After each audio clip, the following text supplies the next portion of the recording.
नमस्कार दोस्तों। आज मैं करंट अफेयर की नई सीरीज शुरू करने वाला हूं, जो कि आगामी रेलवे एनटीपीसी और रेलवे ग्रुप डी और बिहार एसआई मेंस के लिए बहुत ही उपयोगी है। इस सीरीज में डेली दिन भर के टॉप 15 करंट अफेयर डाले जाएंगे और जिन्हें एक्सप्लेनेशन के साथ समझाया जाएगा। और ये वीडियो का लेंथ मात्र 10 से 14 मिनट के बीच होगी।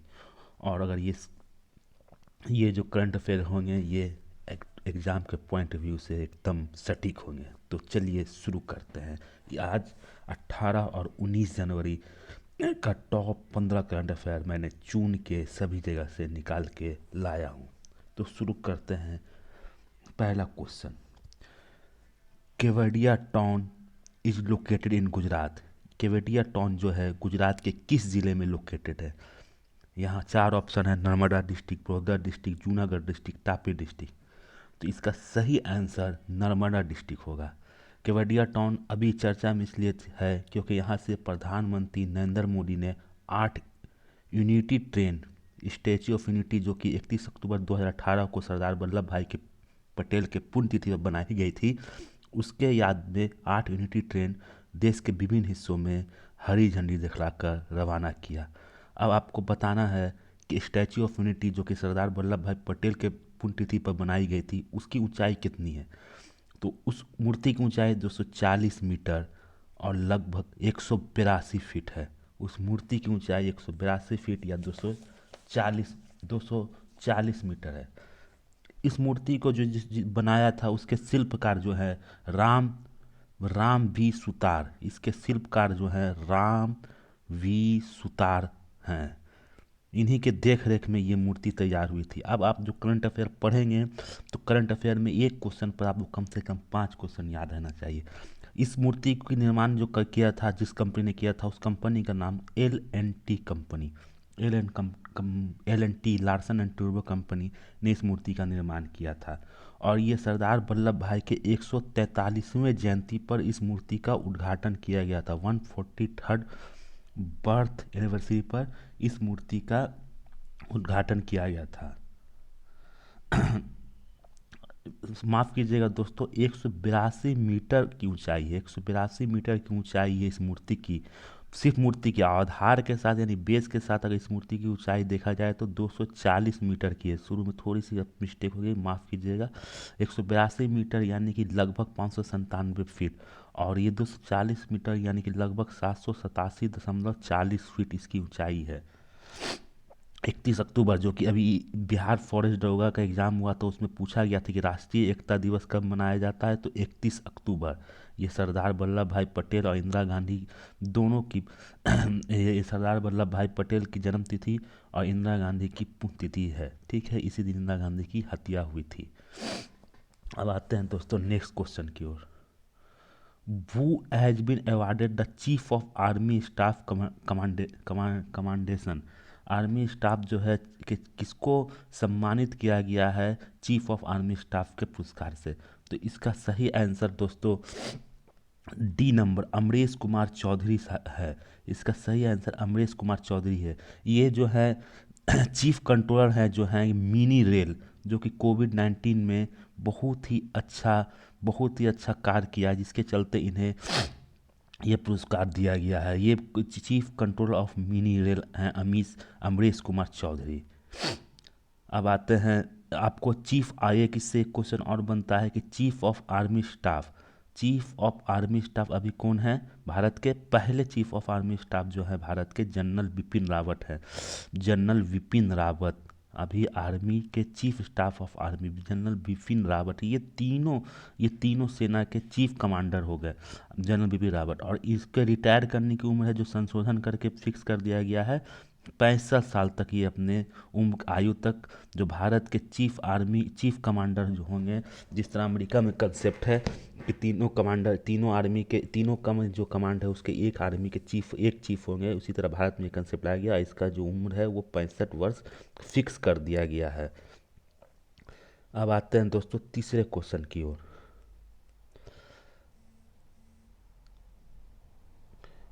Which of the following statement is not true regarding the open sky treaty? ये ओपन स्काई ट्रीटी है क्या? ओपन स्काई ट्रीटी, इसको समझने के लिए सबसे पहले इसको ओपन स्काई ट्रीटी को समझिए। ओपन स्काई ट्रीटी जो है 1992 में इसका गठन किया गया था। 1992 में ओपन स्काई ट्रीटी का गठन किया गया था। इसमें 34 34 देश इसमें इसमें साइन किए थे, 34 देश। ये 1992 में गठित किया गया, 2002 से ये लागू हुआ। इसका मेन मकसद था इस ट्रीटी का गठन करने का कि जो ये एरोप्लेन जो हवाई जहाज आसमान में उड़ते हैं उसका निगरानी करना, उसका निगरानी देखभाल करना। तो इसमें से कौन सा जो है इस ट्रीटी को सही नहीं है, मतलब इस ट्रीटी का कौन सा गठन सही नहीं है? तो इसमें पहला, it was sign in 1992 and came into effect in 2002, ये बिल्कुल सही है। 1992 में ये किया गया था, इसको साइन किया गया था और इफेक्ट में 2002 में आया था। ये बिल्कुल सही। US is no longer part of the treaty, बिल्कुल सही है। यूएसए ने 22 नवंबर 2020 को इस ट्रीटी से अपने आप को अलग कर लिया। 22 नवंबर 2020 को यूएसए इस ट्रीटी से अलग हो गया। और D number, in January 2021 Russia announce is withdrawal from the treaty, ये भी सही है। रसिया ने अनाउंस कर दिया है कि इस ट्रीटी से जो कि 2021 जनवरी में बाहर निकल जाएंगे, तो ये भी सही है। इस पे जो ये India is a member of this treaty, बिल्कुल गलत है। इंडिया इस ट्रीटी का मेंबर नहीं। इसमें 34 देश आते हैं जिसमें कि इंडिया इस मेंबरशिप में, इस मेंबर में, इस ट्रीटी का मेंबर नहीं है। तो इसका सही आंसर हो जाएगा India is a member of this treaty. अब आगे आते हैं दोस्तों चौथे क्वेश्चन की ओर। Sometimes seen in the news Artemis 1 is a mission to. Artemis 1 जो मिशन है ये किसका मिशन है? ये मिशन जो है, ये आर्टिमिस मिशन जो है, सबसे पहले नासा ने इसको लॉन्च करने का प्लान बनाया है। नासा जो कि अमेरिका की स्पेस एजेंसी है जिसका मुख्यालय हेडक्वार्टर कैलिफोर्निया है। तो इसका जो है नासा ने इसको ये लॉन्च करने का ये प्लान बनाया है। नवंबर 2021 में इस मिशन को, नवंबर 2021 में इस मिशन को लॉन्च कर दिया जाएगा। नवंबर 2021 में इस मिशन को लॉन्च कर दिया जाएगा। और ये मिशन जो संबंधित है आर्टेमिस 1 मिशन, द मून से संबंधित है। ये मिशन जो है मून से संबंधित है। अब इस पे कुछ आ जाते हैं। The Jupiter the Venus, Venus जो है ये, द जुपिटर द सचरन, ये तीनों नहीं होगा। द मून के लिए ये किया गया। मून जो है कि एक उपग्रह है और बाकी सब ग्रह है। इसमें से बृहस्पति जो है सौरमंडल की सबसे बड़ी ग्रह है बृहस्पति। शुक्र जो है वो, वीनस जो है जिसको शुक्र भी कहा जाता है, ये सौरमंडल का सबसे गर्म ग्रह और सबसे चमकीला ग्रह है। पृथ्वी का बहन या भगिनी ग्रह भी इसी को कहा जाता है। और इसका जो घूर्णन होता है ये पूर्व से पश्चिम होता है। शुक्र और अरुण का जो घूर्णन है पूर्व से पश्चिम होता है। बाकी सब जो ग्रह है वो पश्चिम से पूरब की ओर घूमता है। इसका घूर्णन काल है जो पूर्व से पश्चिम की ओर होता है। और शनि जो है, शनि घनत्व में सबसे ज़्यादा बड़ा ग्रह है शनि। होप करते हैं कि आप लोगों को समझ में आ रहा होगा। अब आगे बढ़ते हैं 5वें नंबर क्वेश्चन की ओर। एक बैक एम्बुलेंस जो है वो डेवलप किया गया है सीआरपीएफ और डीआरडीओ के द्वारा। तो सीआरपीएफ और डीआरडीओ के द्वारा एक बैक एम्बुलेंस जो गठन किया गया उसका नाम क्या रखा गया? रक्षिता, रक्षा, रक्षक, सुरक्षा। तो इसका सही आंसर दोस्तों है रक्षिता। रक्षिता इस बैक एम्बुलेंस जो कि सीआरपीएफ और डीआरडीओ ने मिलकर जो गठन किया है उसका नाम रक्षिता रखा गया है। डीआरडीओ के बारे में कुछ जान लेते हैं। डीआरडीओ जो है इसका गठन डिफेंस रिसर्च डेवलपमेंट ऑर्गेनाइजेशन, इसका गठन जो है 1958 में किया गया। डीआरडीओ का गठन 1958 में किया गया है। डीआरडीओ का मुख्यालय कहाँ है? आप कमेंट बॉक्स में जरूर बताएं कि डीआरडीओ का मुख्यालय देश में कहाँ पर स्थित है। डीआरडीओ डीआरडीओ जो है मेनली मुख्य रूप से एंटी टैंक मिसाइल वगैरह जो बनाती है, जो कि भारतीय आर्मी को जो कि सप्लाई किया जाता है।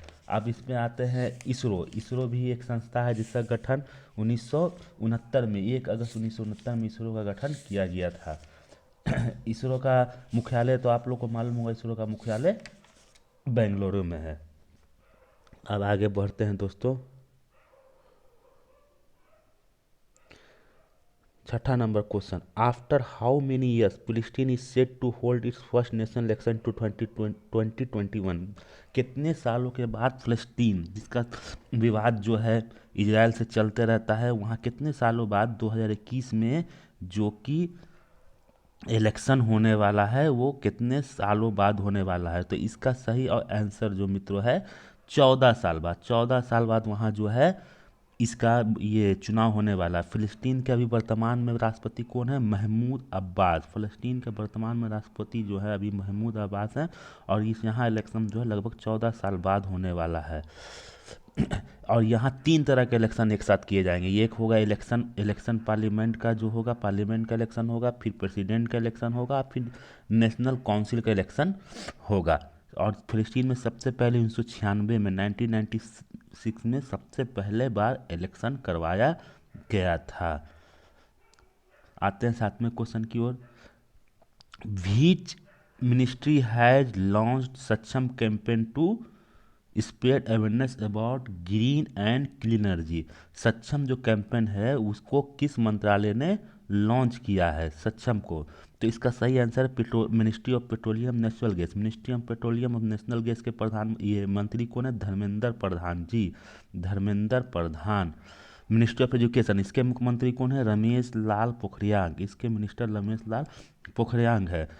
मिनिस्ट्री ऑफ रेलवे जो है इसके मिनिस्टर कौन है? इसके मिनिस्टर जो है पीयूष गोयल जी। अब ministry of agriculture and farmer welfare, ये तो अभी बहुत चर्चा में, इसके मिनिस्टर जो है नरेंद्र सिंह तोमर, जो कि एमपी से जीत के चुनाव आते हैं।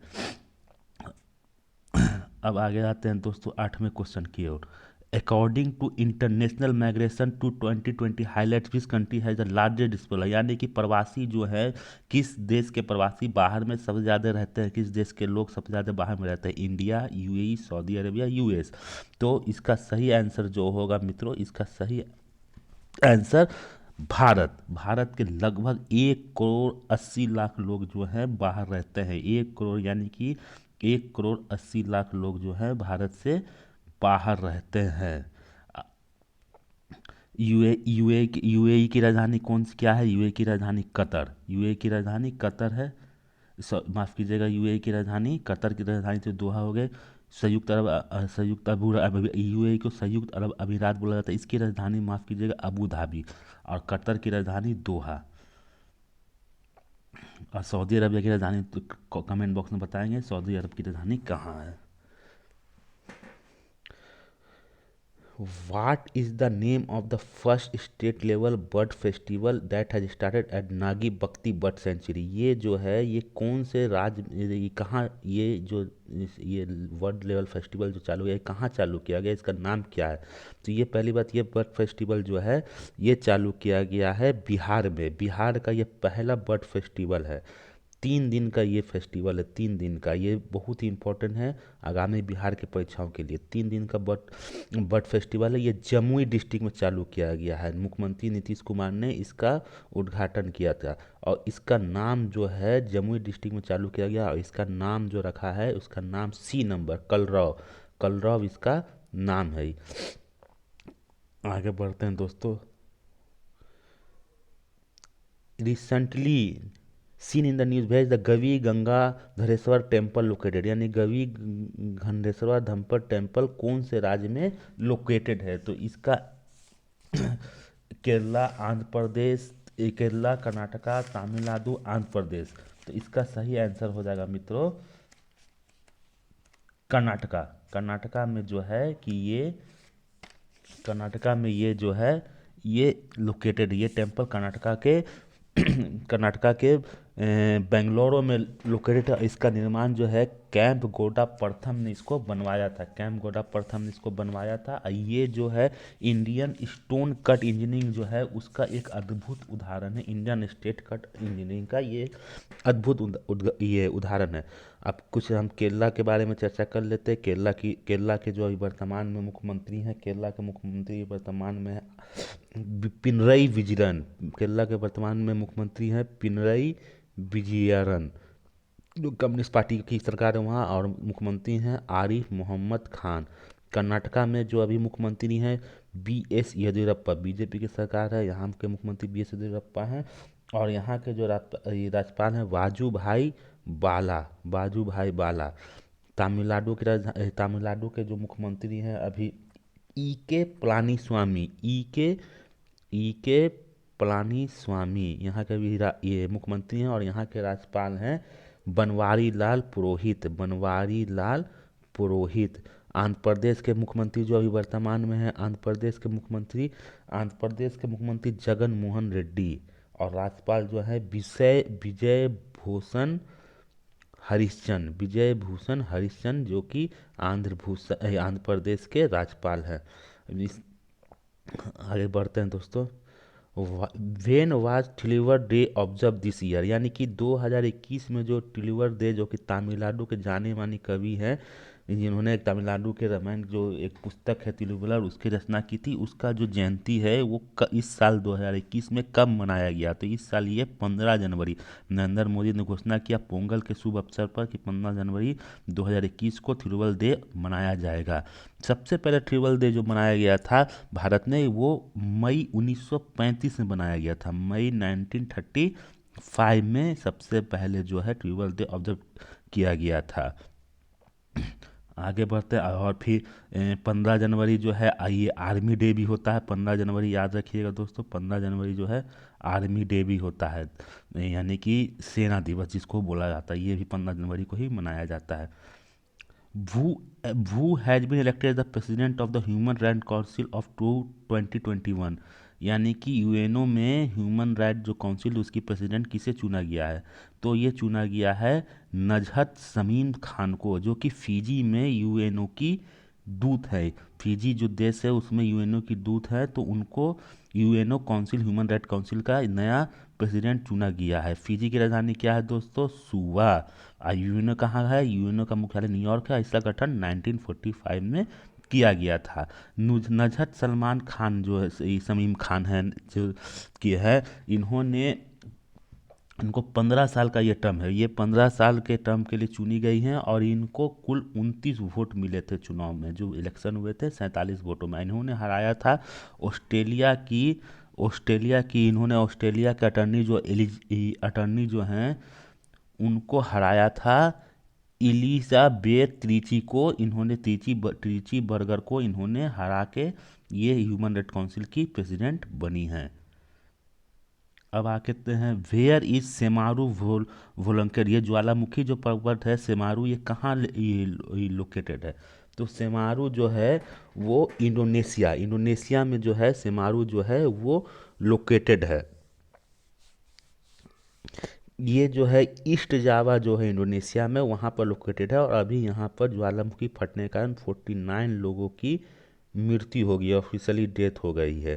तो ये जो सेमारू लोकेटेड है, या इसको माउंट सेमारू भी बोला जाता है, इंडोनेशिया में लोकेटेड। इंडोनेशिया की राजधानी जो है जकार्ता। इंडोनेशिया की राजधानी क्या है? जकार्ता है, जकार्ता। और यहाँ एशियान का जो है मुख्यालय भी है, ये भी आपको याद रखना है। आगे बढ़ते हैं दोस्तों। हरीके वेटलैंड जो कि अभी न्यूज में देखा गया है, ये कौन से राज्य में स्थित है? तो हरीके वेटलैंड है जो कि पंजाब में लोकेटेड है। पंजाब के फिरोजपुर और तरन तारण साथ जो डिस्ट्रिक्ट उसके बॉर्डर पर ये हरीके जो है वेटलैंड है, जो कि लोकेटेड है। पंजाब के मुख्यमंत्री कौन है? पंजाब के मुख्यमंत्री ये कैप्टन अमरिंदर सिंह पंजाब के मुख्यमंत्री है। और वहाँ के राज्यपाल कौन है? वहाँ के राज्यपाल बीपी सिंह बदनौर वहाँ के राज्यपाल है। यूपी के मुख्यमंत्री योगी आदित्यनाथ। और वहाँ के राज्यपाल जो हैं आनंदीभाई पटेल। जम्मू कश्मीर राज्य को 31 अक्टूबर 2019 को जो है कि राज्य का दर्जा छीन के जम्मू और कश्मीर को केंद्र शासित प्रदेश का दर्जा दिया गया था। और तो यहाँ के अभी जो हैं लेफ्टिनेंट, जिनको प्रशासक बोल सकते हैं, वो कि मनोज सिन्हा, जो कि गाजीपुर से 2014 से 2019 के बीच में सांसद रहे थे, वो अभी वहाँ के प्रशासक नियुक्त किए गए हैं। आगे बढ़ते हैं दोस्तों 15वें क्वेश्चन पर। Recently seen in the news Furfura Pilgrim, ये जो फुरफुरा पिलग्रिम है ये कौन से राज्य में लोकेटेड है? तो ये लोकेटेड है वेस्ट बंगाल में। ये मुस्लिमों के लिए एक तीर्थ स्थल है। वहाँ हजरत फुरफुरा साहिब का जो मज़ार है, ये वेस्ट बंगाल में स्थित है। फुरफुरा प्रीमियम साइट लोकेटेड जो ये जो है मज़ार जो है भारत में अजमेर शरीफ के बाद, अजमेर में जो कि ख्वाजा मोइनुद्दीन चिश्ती, उसके बाद सबसे ज़्यादा विजिटेड मज़ार है। वेस्ट बंगाल के मुख्यमंत्री कौन है? वेस्ट बंगाल के मुख्यमंत्री ये ममता बनर्जी वेस्ट बंगाल के मुख्यमंत्री है, और वहाँ के जो राज्यपाल हैं वो जगदीप धानकर हैं। जगदीप धानखर धानखर हैं वेस्ट बंगाल के, जो कि मुख्यमंत्री हैं। ये हैं। आंध्र प्रदेश और तेलंगाना के मुख्यमंत्री कौन है? तेलंगाना के मुख्यमंत्री हैं ई चंद्रशेखर। तेलंगाना के मुख्यमंत्री सॉरी के चंद्रशेखर राव, के चंद्रशेखर राव। और यहाँ के जो राज्यपाल हैं वो राज्यपाल जो हैं, यहाँ के जो राज्यपाल हैं डॉक्टर तमीसिलाई सुंदरम, डॉक्टर तमीसिलाई सुंदरम। यहाँ के राज्यपाल डॉक्टर तमिल तमिल साई सुंदरम हो। तो ये आज का टॉप 15 क्वेश्चन जो कि मैंने 18-19 जनवरी को जो मैंने सभी जगह से कलेक्ट करके मैंने एक जगह करने की कोशिश की, और ये आंसर मैंने नीचे कर दिया है। इसका पीडीएफ मैं टेलीग्राम चैनल पर डाल दूंगा। बहुत बहुत धन्यवाद दोस्तों देखने के लिए। अगर आपको वीडियो पसंद आई है तो लाइक करें, ज़्यादा से ज़्यादा शेयर करें, और चैनल पर नए हैं तो सब्सक्राइब करें और बेल आइकन बटन दबा दें, क्योंकि डेली मैं ये करंट अफेयर की जो सीरीज़ है बिग डिटर्मिनेशन लाने वाला हूँ लगभग 15 से 20 मिनट के लिए। जय हिंद दोस्तों।